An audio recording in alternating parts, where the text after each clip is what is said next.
لو تم بھی سنو حاکم بھی سنے، لو تم بھی سنو حاکم بھی سنے، ایک بات سنانے آیا ہوں، میں پھر سے ایک ممولے کو شاہی سے لڑانے آیا ہوں۔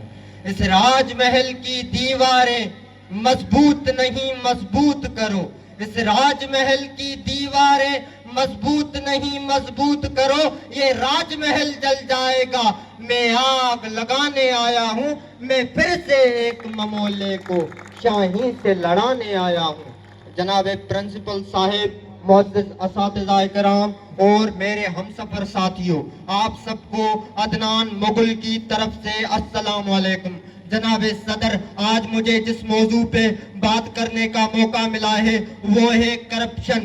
کرپشن اور پاکستان میں اس کرپشن کے جو قانون بنائے گئے ہیں اس پہ ناعمل جو ہو رہا ہے، اس کی پامالی جو ہو رہی ہے، اس پہ بات کرنی ہے۔ جناب صدر، یہ وطن عزیز پاکستان اپنی پیدائش سے تادم زیست کئی مسائل کا شکار رہا ہے، کہیں بے روزگاری ہے، کہیں زوال معیشت تو کہیں کرپشن کی ایک لعنت ہے۔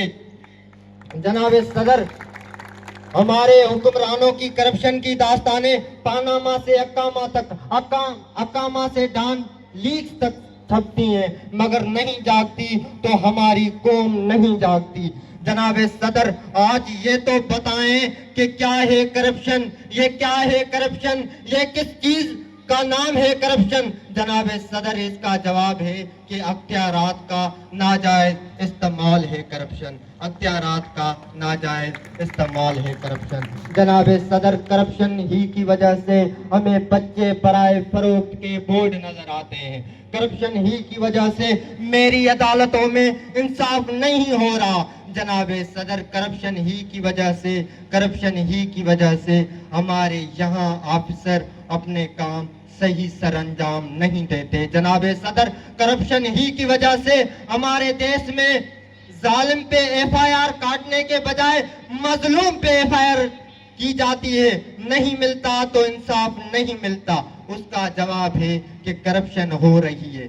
جناب صدر، سر سید احمد خان نے یہ کہا تھا کہ کسی بھی برائی کی شاخیں کاٹنے سے وہ برائی نئے سرے سے ظہور پذیر ہو جاتی ہے، اس لیے اس کرپشن کے ناسور کو جڑ سے اکھاڑنا ہوگا اور ہمیں ایک جاں دو قالب ہونا ہوگا۔ جناب صدر، مسلمان تو ایک جسم کی مانند ہیں، تو پھر ہم کیسے یہ برداشت کر سکتے ہیں کہ ہمارا دوسرا بھائی کسی مشکل میں ہو اور ہم اس کا ساتھ نہ دیں؟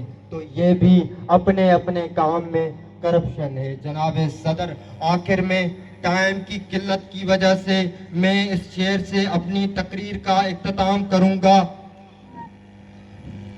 میرے قبیل کے لوگوں کا المیہ یہ ہے، میرے قبیل کے لوگوں کا المیہ یہ ہے، جھوٹ اور سچ میں نفاوت کیا نہیں کرتے۔ میرے قبیل کے لوگوں کا المیہ یہ ہے، جھوٹ اور سچ میں نفاوت کیا نہیں کرتے۔ امیر شہر اگر دعویٰ خدائی کرے، امیر شہر اگر دعویٰ خدائی کرے تو رد کفر کی جرت کیا نہیں کرتے۔